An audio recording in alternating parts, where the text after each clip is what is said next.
بسم اللہ الرحمن الرحیم۔ السلام علیکم سامعین، آپ سن رہے ہیں رفا FM 102.2 اور پروگرام گیسٹ گیلری کے ساتھ میں ہوں آپ کا میزبان اصغر خان۔ سامعین، جیسا کہ آپ جانتے ہیں کہ اس پروگرام میں ہم مختلف شعبہ زندگی سے تعلق رکھنے والی شخصیات سے بات چیت کرتے ہیں، گفتگو کرتے ہیں۔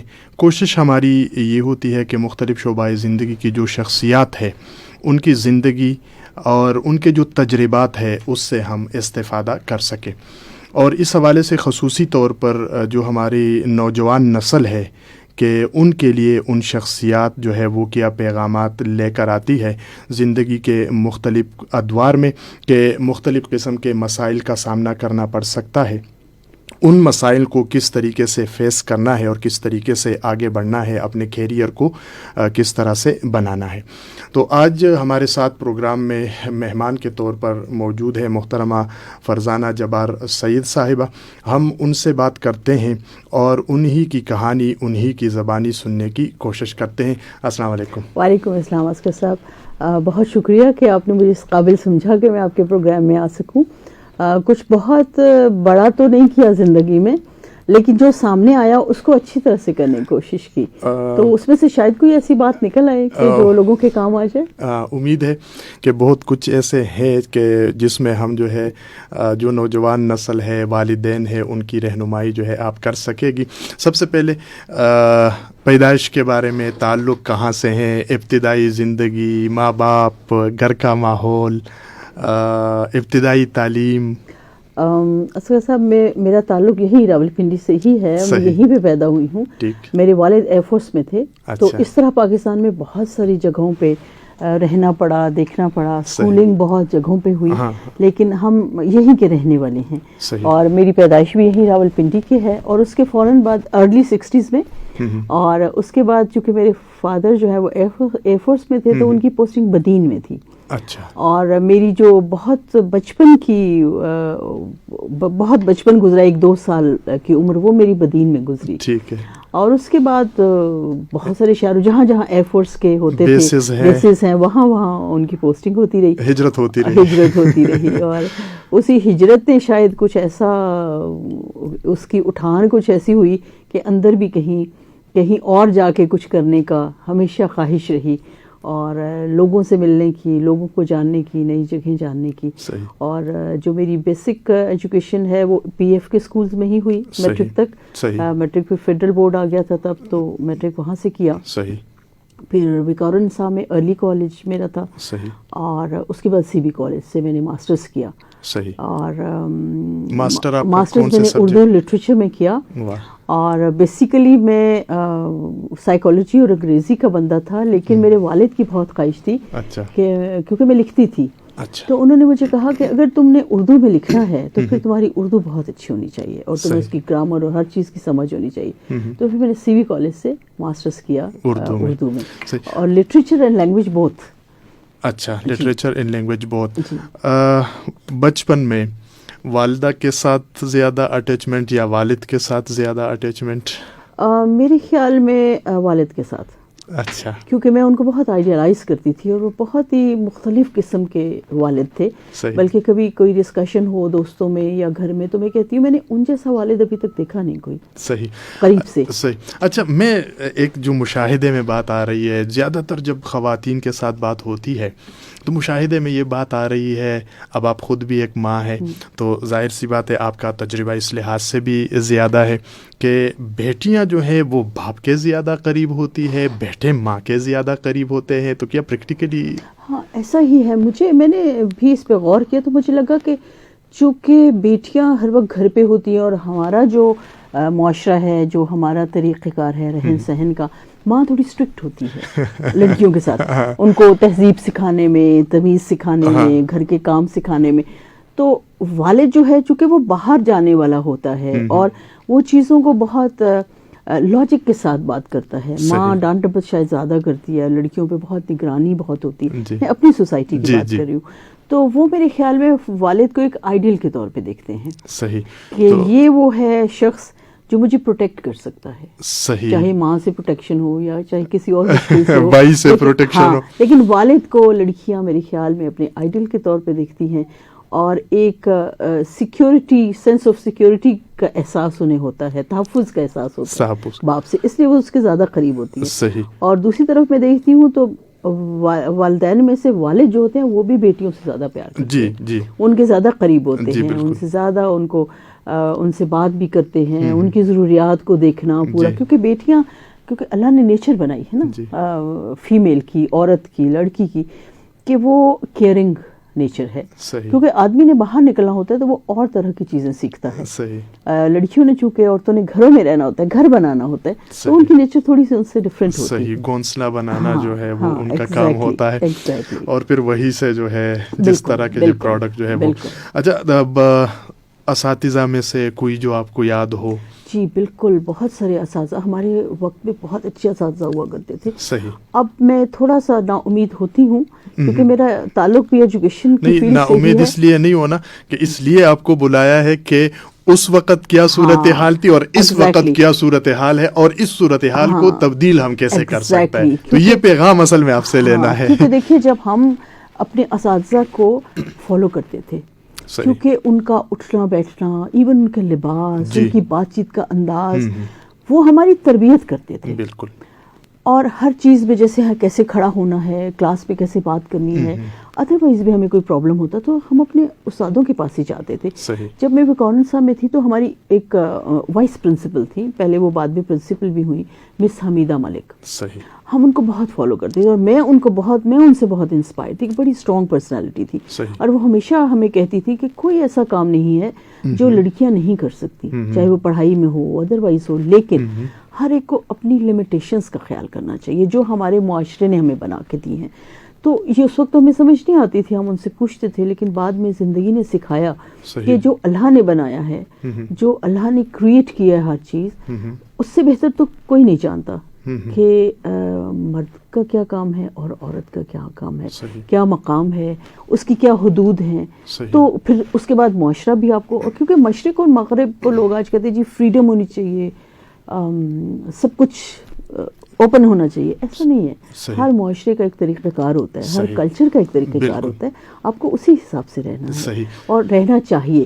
تو ہمارے اساتذہ ہمارے اندر یہ ایک خوبی ڈالتے تھے کہ ہمیں تہذیب کے ساتھ کیسے چلنا ہے, اس کے ساتھ ہمیں نالج, وہ اتنے نالجبل لوگ ہوتے تھے کہ ان سے بات کر کے نا تو ہم ان کو دیکھتے تھے کہ ہم کب ایسے ہوں گے, ہمیں کب اتنا آ جائے گا کہ ہم بھی کسی سے ایسے بات کر لیں. جیسے انداز گفتگو میں لیکچر کا طریقہ, اٹھنا بیٹھنا, لباس کا طریقہ, بولنے کا, دوسروں کو ڈیل کرنے کا, ہر چیز کم از کم میں نے تو بہت کچھ سیکھا اپنے.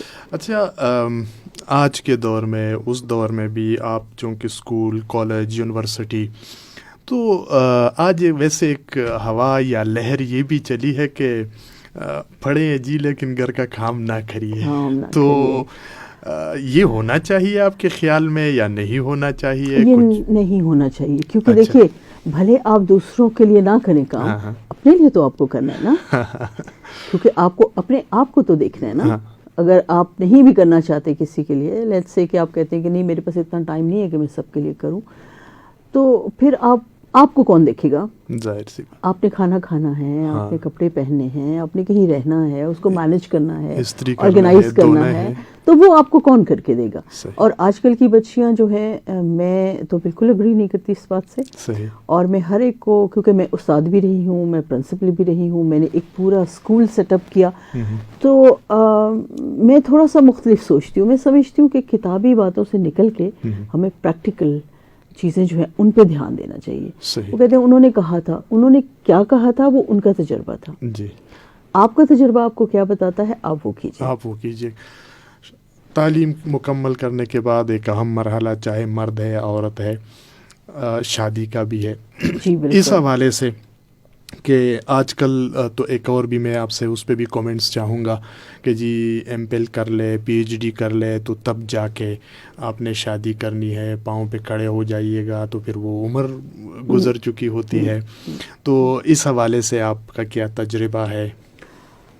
دیکھیے, میں سمجھتی ہوں کہ شادی جو ہے نا, شادی کا انسٹیٹیوشن جو ہے وہ بہت بڑی رسپانسبلٹی آپ سے مانگتا ہے. صحیح. ٹھیک ہے, وہ ایسا نہیں ہے کہ بس دو لوگ جو ہیں وہ اکٹھے ہو گئے اور وہ کہیں جا کے رہنا شروع ہو گئے. اس میں بہت پوری فیملیز انوالو ہوتی ہیں, آپ کی پورا مستقبل اس میں انوالو ہوتا ہے.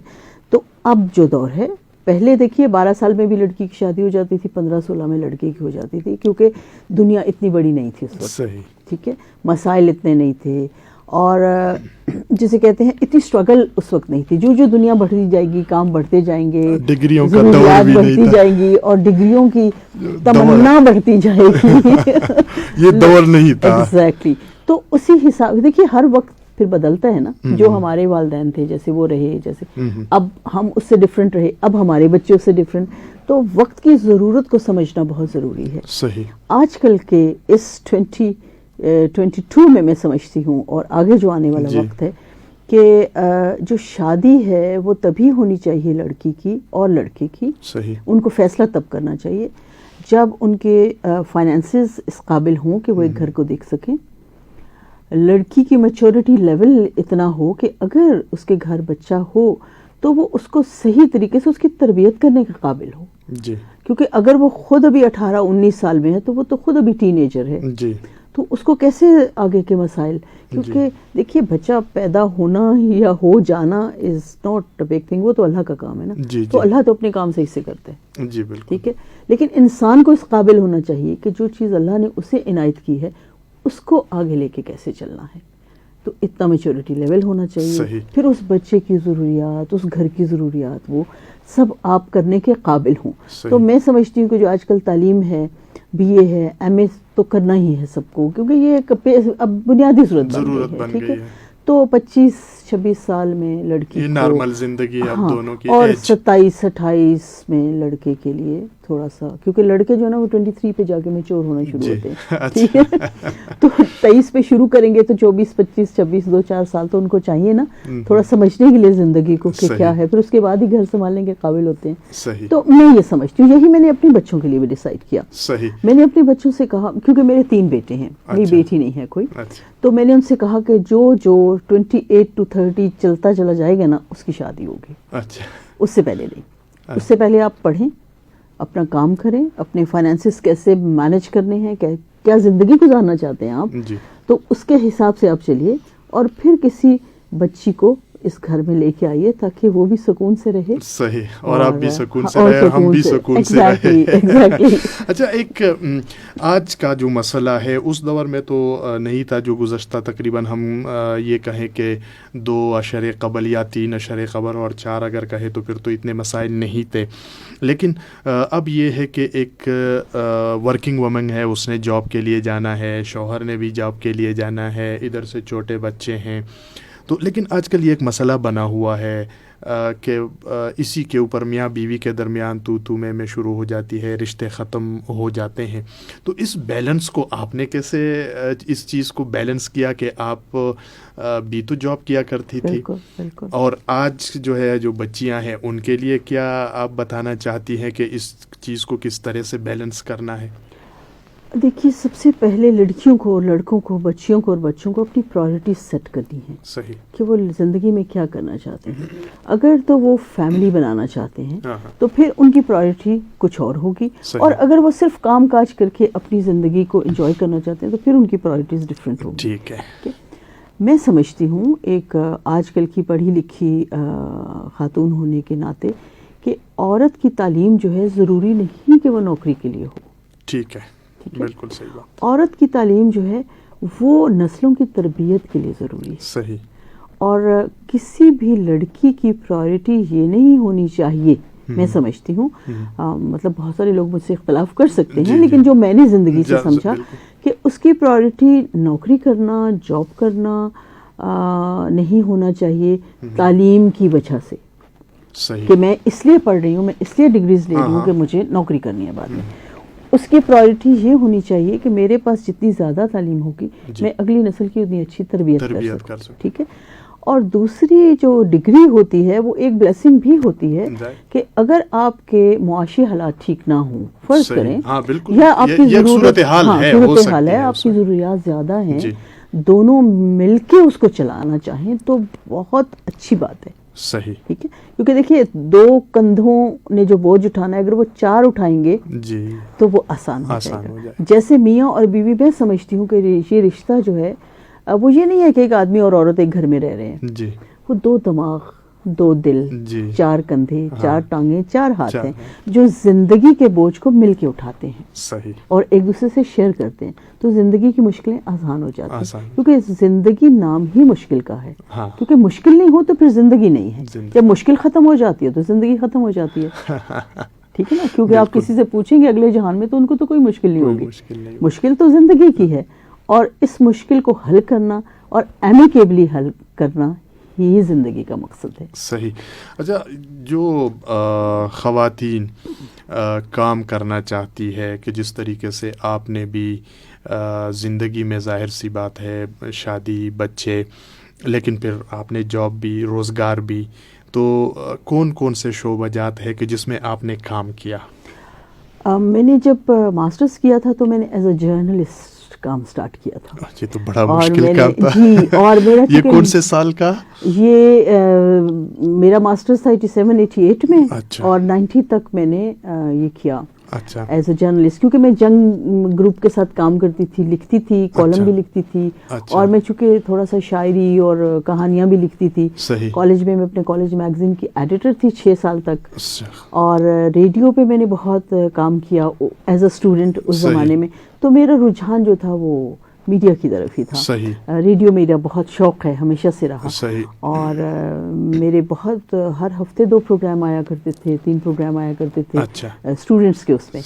تو کیریئر ایز اے جرنلسٹ. ہاں, اور میں بننا بھی جرنلسٹ ہی چاہتی تھی. اور ساتھ میں سائیکالوجی, مطلب 2 میری چوائس تھے کہ یا میں سائیکالوجی میں کروں گی یا پھر میں جرنلزم میں کروں گی. لیکن انفارچونیٹلی اس وقت یہاں پہ لوکل نہ تو سائیکالوجی کا ماسٹرز تھا اور نہ جرنلزم کا تھا. اور میرے فادر چونکہ ایئر فورس میں تھے تو ہمارے لیے وہ اس فیور میں نہیں تھے کہ آپ کسی دوسرے شہر جا کے ہاسٹل میں رہیں. صحیح. اس وقت ہم بیکورڈ تو نہیں تھے, تھوڑی کنزرویٹو تھے اس لحاظ سے کہ سوسائٹی میں تھوڑا سا, اب تھوڑا سا بہتر حالات ہو گئے ہیں.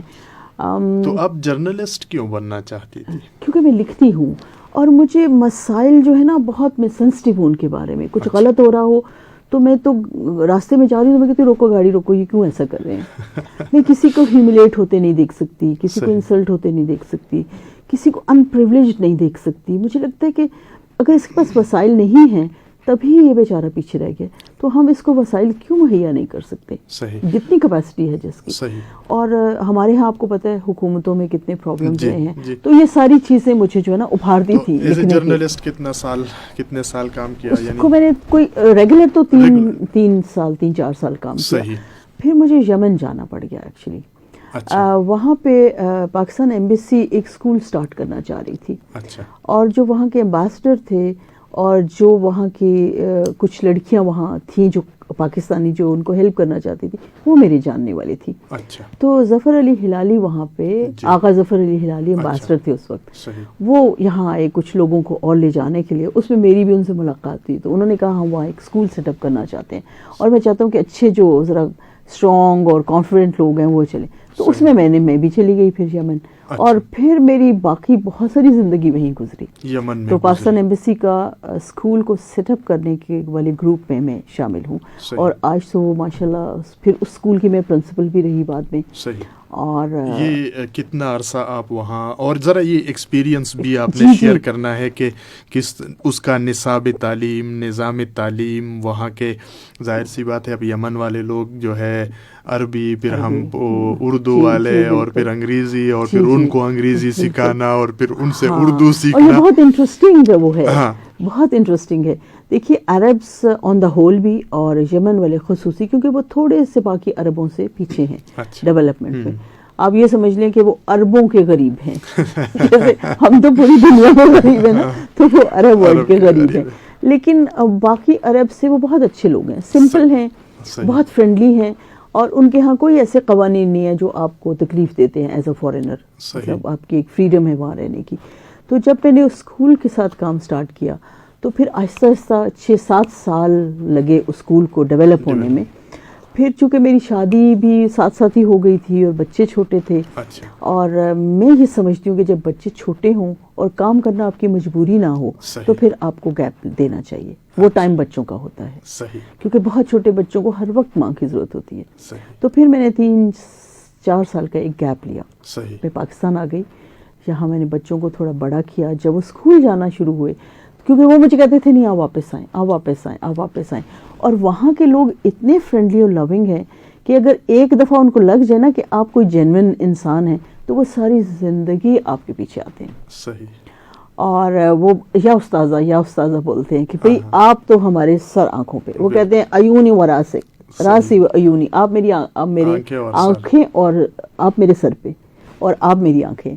تو وہ محبت سے بات بھی کرتے تو کہتے ہیں میری آنکھیں آپ کے لیے ان کا. تو استادوں کو وہ بہت, اور وہاں کے جو ایمبیسی اسکول کا وہ فرسٹ, دیکھیے ایمبیسی اسکول جہاں جہاں ہوتے ہیں وہ وہاں کے پاکستانیوں کے لیے کھلتے ہیں, پاکستانی جی اصولی طور پہ. لیکن یمن میں پاکستانی کمیونٹی تھی ہی نہیں تب. کوئی 10-20-25 لوگ ہوں گے پورے سنا جو ان کا کیپٹل ہے, اور باہر کے شہر میں کہیں بھی کوئی پاکستانی, شاید کوئی اکا دکا مزدور یا کوئی کسی شپ پہ کام کرنے والا تھا, فیملیز نہیں تھی وہاں. لیکن جو امبیسڈر تھے انہوں نے سوچا کہ یہاں تعلیم کا اتنا پرابلم ہے تو کیوں نہ ہم یہ اسکول سب کے لیے وہ کریں. تو انہوں نے اسے ایک انٹرنیشنل اسکول کے طور پہ شروع کیا, اور یہ آغا ظفر علی ہلالی اور ان کی بیگم شمیم ہلالی نے انیشیٹ کیا تھا, اور پھر اس پہ کام ہوتا رہا. تو ان کا مین جو تھا کہ ہمارے پاس انگلش میڈیم اسکول ہے, ہمیں انگریزی سیکھنی اور بولنی ہے. اچھا. کیونکہ دنیا سے کمیونیکیشن کے لیے تو آپ کو انگریزی ہی چاہیے. عربز اپنے آپ میں تو عربی بولتے ہیں, جیسے ہم اردو بولتے ہیں, لیکن ہم جب انگلینڈ جائیں گے, کہیں اور دنیا میں جائیں گے تو وہاں تو کوئی اردو نہیں بولتا. تو الٹیمیٹلی ہمیں انگریزی سیکھنی ہے کیونکہ وہ ایک انٹرنیشنل لینگویج ہے. تو اس وجہ سے پھر لوگوں نے انٹرسٹ لیا, اور وہاں پہ پھر جسے کہتے ہیں نا تقریباً یمن میں جتنے ایسے لوگ تھے جو اچھی اسکولنگ چاہتے تھے, انگریزی میڈیم میں پڑھنا چاہتے تھے, وہ پاکستان ایمبیسی اسکول میں پڑھتے تھے. صحیح. And it was one of the best Pakistani school. صحیح. اچھا, پاکستانی اسکول کے علاوہ وہاں سے ریٹائرمنٹ یا وہاں سے چھوڑنے کے بعد کوئی ادارہ آپ نے وہاں پر قائم کیا, اس میں کوئی مشکلات, لوگ ساتھ تھے, گھر والے نہیں تھے, ادھر تھے؟ دیکھیے ایکچولی جیسے کہتے ہیں نا, I am kind of a person کہ جو رسک لیتا ہے زندگی میں. میں کبھی نہیں ڈرتی کسی چیز سے کہ یہ کروں گی تو کیا ہو جائے گا, نہ ہی میں نے کبھی سوچا کہ نقصان ہو جائے گا تو کیا ہوگا. کیونکہ پیسہ دینا, زندگی, عزت, یہ سب چیزیں اللہ کے اختیار کی باتیں ہیں. تو جو اللہ کا کام ہے, اللہ کے کام میں تو کبھی کوتاہی ہو ہی نہیں سکتی نا. تو پھر تھوڑا سا اللہ کی سنت پہ اگر ہم چلنے کی کوشش کریں, اپنی طرف سے ایفرٹ کریں, تو اللہ ضرور کامیابی دیتا ہے. میں نے کوئی 7-8 سال پاکستان ایمبیسی کے ساتھ کیا. پھر میں بچوں کی وجہ سے گیپ لیا, پھر انہوں نے مجھے ایز اے پرنسپل بلایا, پھر میں نے ایز اے پرنسپل ان کے ساتھ کام کیا. اور پھر کچھ ایسی سچویشن ہوئی, کیونکہ ہمارے اداروں میں ذرا سیاست بھی ہو جاتی ہے, زیادہ ہی ہو جاتی ہے, ہر جگہ ہوتی ہے. تو اس سے میں کچھ چیزوں سے تھوڑی ناخوش ہوئی, تو میں نے کہا اچھا بس کافی ہو گیا, چلو واپس چلتے ہیں. صحیح. جب میں واپس آنے لگی تو وہاں کے لوگ جو مجھے جانتے تھے, جن کے بچے میرے ساتھ ایز اے پرنسپل اٹیچ تھے, اس سے پہلے میں نے ان کو پڑھایا بھی تھا, وہ سب میرے گھر آ گئے. صحیح. انہوں نے کہا کہ مادام پلیز نہیں جائیں, ہمیں آپ جیسے لوگوں کی ضرورت ہے. میں نے کہا مجھے نہیں اور کام کرنا ان کے ساتھ. تو وہاں جو اسکول تھے آلریڈی کچھ تھے, وہ لوگ آ گئے کہ اچھا ہمارے اسکول کو انگلش میڈیم میں ڈیولپ کر دیں. تو میں نے کہا نہیں, بس میں جا رہی ہوں.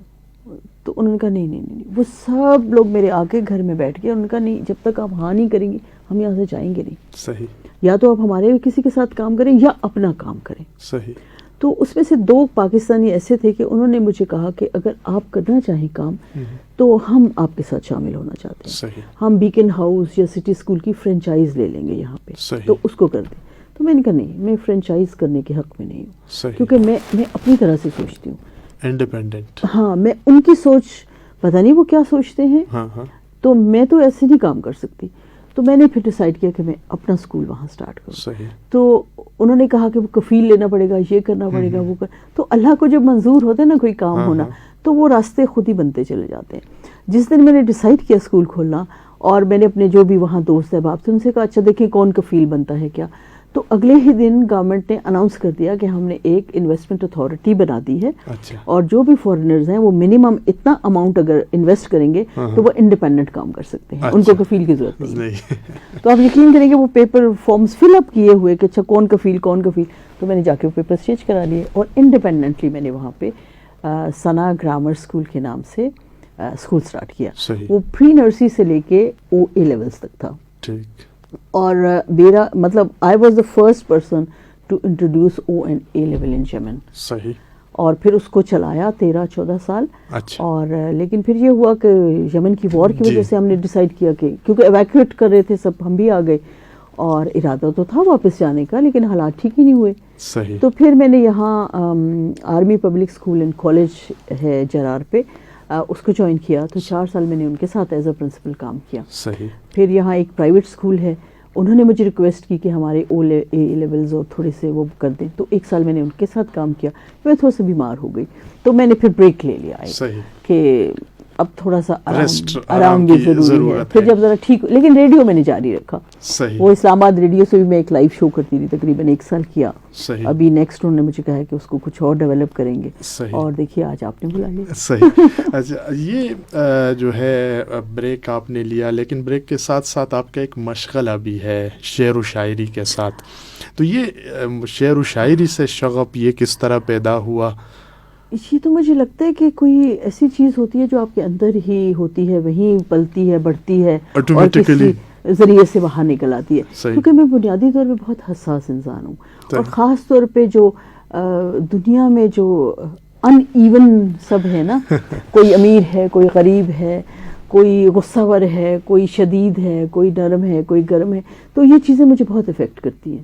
صحیح. اور خاص طور پہ مجھے وہ لوگوں سے بہت زیادہ انس کا احساس ہوتا ہے جن کے پاس وسائل کی کمی ہوتی ہے. صحیح. کیونکہ میں جب یمن میں بھی تھی تو میری اسکول میں نے ایک رول بنایا تھا کہ ہر کلاس میں 2 بچے فری ہوں گے, لیکن وہ ہوں گے جو پڑھنا چاہتے ہوں, ان کے ماں باپ پڑھانا چاہتے ہوں, لیکن وہ میرے اسکول کی فیس نہیں دے سکتے. صحیح. ڈیزرونگ. تو میرے ایک کلاس میں 2 ٹیکسی ڈرائیورز کے بچے تھے. وہ ایسے ہی آئے, انہوں نے گزرتے ہوئے رکے اور ان کا پرنسپل سے ملنا ہے. تو میں نے ان سے کہا کہ بلا لو. وہ آئے تو انہوں نے کہا مادام آپ کا اسکول بہت اچھا ہے اور انگریزی میڈیم ہے, یہاں بہت لوگ اس کو ایڈمائر کرتے ہیں, اور ہماری بڑی خواہش ہے کہ ہمارے بچے اسکول میں پڑھیں, لیکن ہم غریب ہیں, ہم روز کا اتنا کماتے ہیں. تو میں نے کہا اچھا ٹھیک ہے, کتنا پے کر سکتے ہو؟ اچھا, لائک اگر $100 ہیں تو آپ کتنا پے کر سکتے ہو؟ انہوں نے کہا 20. صحیح. میں نے کہا ٹھیک ہے آ جاؤ. صحیح. تو اس طرح سے کوئی بہت سارے بچے مجھ سے میرے اسکول سے وہاں سے پڑھ کے گئے ہیں, جو اب کہیں آسٹریلیا میں ہیں, کوئی انگلینڈ میں ہیں, کوئی بہت جگہوں پہ. تو یہ چیزیں مجھے بہت افیکٹ کرتی ہیں. صحیح. وہ پھر کیا کروں, کس سے لڑوں, کس کو کہوں, کچھ ٹھیک بھی نہیں کر سکتے, تو وہ پھر شاعری میں نکلتی ہے. شاعری میں کوئی شاعر جس سے آپ انسپائر؟ بہت ساروں سے. سب سے میرے فیورٹ جو ہیں وہ تو غالب ہیں. اچھا, غالب کا ہے انداز بیان. فراز ہیں. صحیح. بالکل. اور جو میں تو اقبال کی شاعری کو شاعری تو نہیں کہتی, وہ تو کوئی ایک کچھ عجیب و غریب تخلیق ہے, وہ جس کو کیا نام دیا جائے, بیان نہیں کر سکتا بندہ, کچھ اور ہی دنیا کی باتیں ہیں. اور وہ مجھے بہت پسند ہے, اور ان کی شاعری مجھے, غالب کی اور ان کی شاعری مجھے ہمیشہ رلاتی ہے, میں جب بھی پڑھتی ہوں. صحیح. اور فراز محبت اور زندگی کے شاعر ہیں.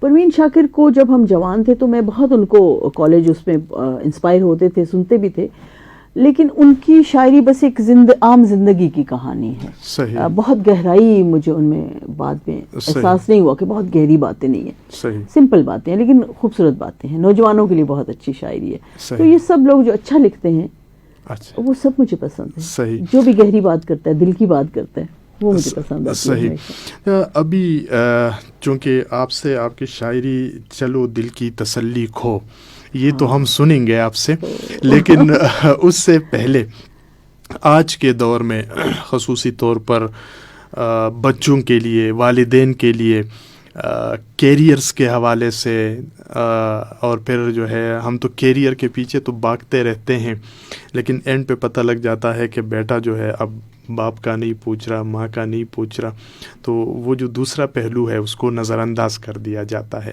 تو کوئی ایسے رہنمائی، کیونکہ آپ نے گھر کو بھی سنبھالا، آپ نے مارکیٹ کو بھی سنبھالا، اور آپ نے جو ہے کالج یونیورسٹی کو بھی سنبھالا، تو یہ بیلنس کس طرح سے قائم کیا جا سکتا ہے تاکہ آج کے والدین، آج کے نوجوان لڑکے لڑکیاں، ان کو کوئی پیغام اس حوالے سے؟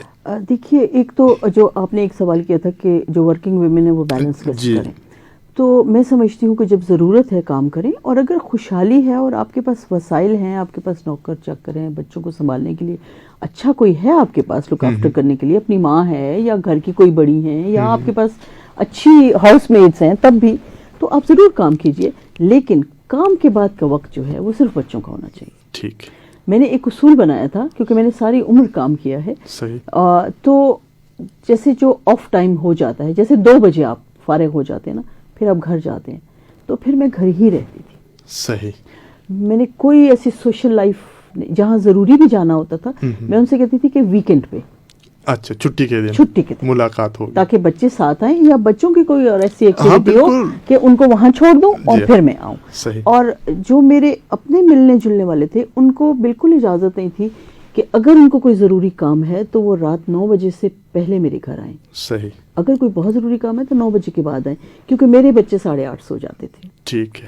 اور اگر آپ بھی میرے بچوں سے ملیں تو ان کو سب سے بڑی جو شکایت ہے مجھ سے، وہ کہتے ہیں تم نے ہمیشہ میں 8 بجے سلایا.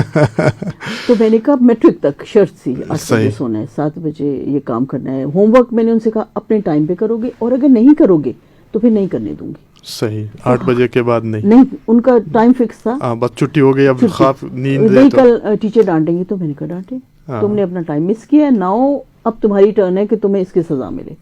تو ان کو پتا تھا کہ نہیں کرنے دے گی ہماری ماں، تو ان کا جو ٹائم ہوتا تھا وہ کرتے تھے.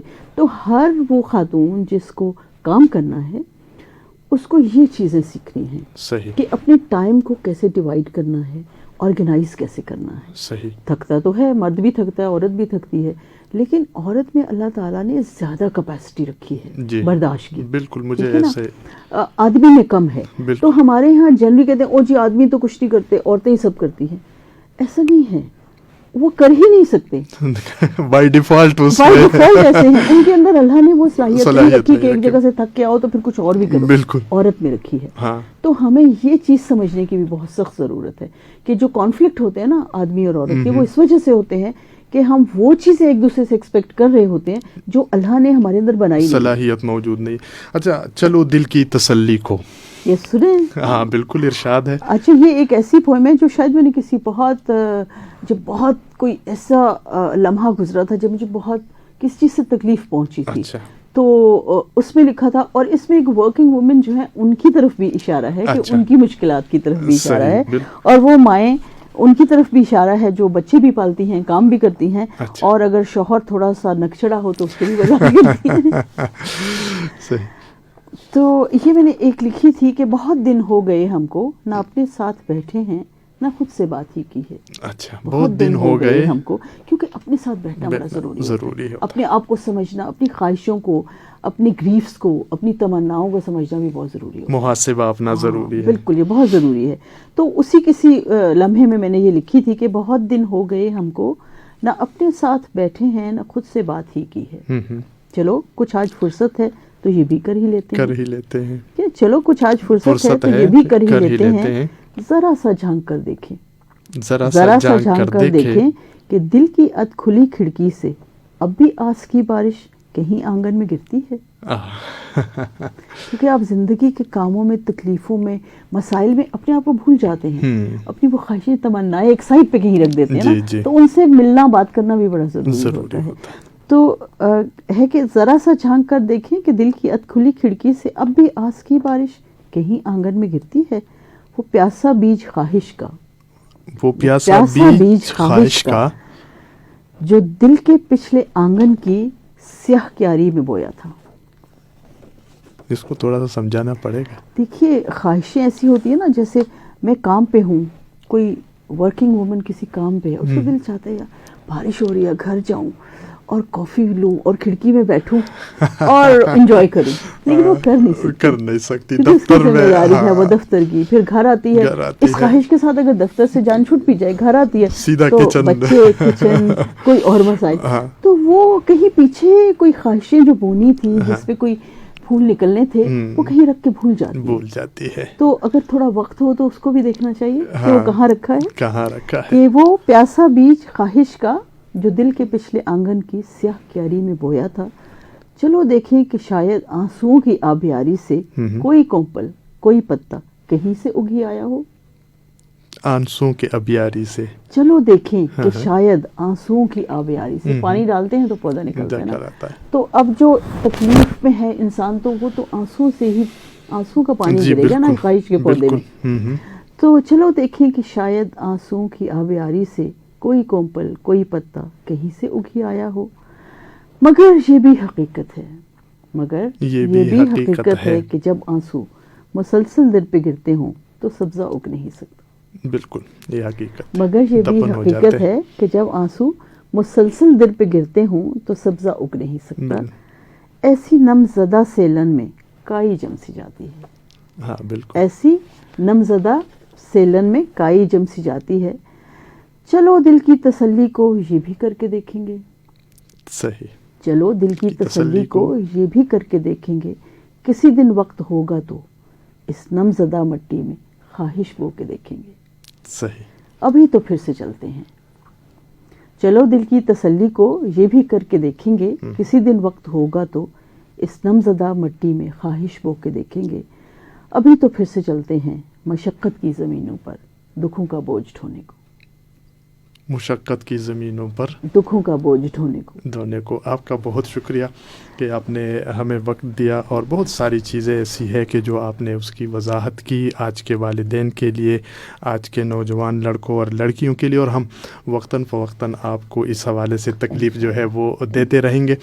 سامعین کرام, آپ نے فرزانہ جبار کی گفتگو سنی, ان کی زندگی, ان کی کہانی, انہی کی زبانیں آپ نے سن لی, اور یقینی طور پر یہ جو مشقتوں کی سرزمین ہے, اسی سرزمین پہ کھڑے ہو کے آنسو بہانا, افسوس کرنا, اس سے کچھ ہوگا نہیں, بلکہ کودال لینا ہے اور دوبارہ اسی مشقتوں کے سرزمین کے اوپر جو ہے وہ اپنی جد و جہد اور اپنی کوشش شروع کرنی ہے. تو جو لوگ نا امید بیٹھے ہیں, یہ امید کا ایک کرن ہے اور امید کی ایک پیغام ہے کہ اب نا امید نہ ہو. یہ مشقتیں, یہ تکلیفیں, یہ مصیبتیں, یہ زندگی کے ساتھ ہی آتی ہے اور زندگی کے ساتھ ہی پھر چلی بھی جاتی ہے اور زندگی ختم ہو جاتی ہے. تو یہ جو دنیا کی مشقتیں ہیں یہ بھی ختم ہو جاتی ہے, لیکن یہ جو مشقت کی زندگی ہے, یہ جو زمین ہے, اس کے لیے جو ہمت کی کودال ہے وہ فرزانہ جبار آپ کے سامنے تھے. اور یہ غزل آپ اس پہ جو ہے بار بار سن لیجئے گا تو امید ہے کہ آپ نا امیدی سے نکل کر امید کی طرف جو ہے وہ چلے جائیں گے. اس پروگرام کو آپ ہمارے جو FM 102.2 ہے اس کے فیس بک پیج پر براہ راست آپ دیکھ بھی سکیں گے. آپ وہاں سے اپنے کومنٹس بھی ہمیں لکھ سکتے ہیں, اور اس پروگرام کو آپ تک پہنچانے کے لیے ہمارے جو اسٹوڈیو ٹرانسمیشن انجینئر ہے وہ واجد محمود صاحب سے وہ یہ تمام چیزیں جو ہے آپ کو براہ راست پہنچا رہے ہیں. آپ سنتے رہیے گا رفا FM 102.2, اور اصغر خان عسکری کو اجازت دیجیے. اللہ نے کہبان.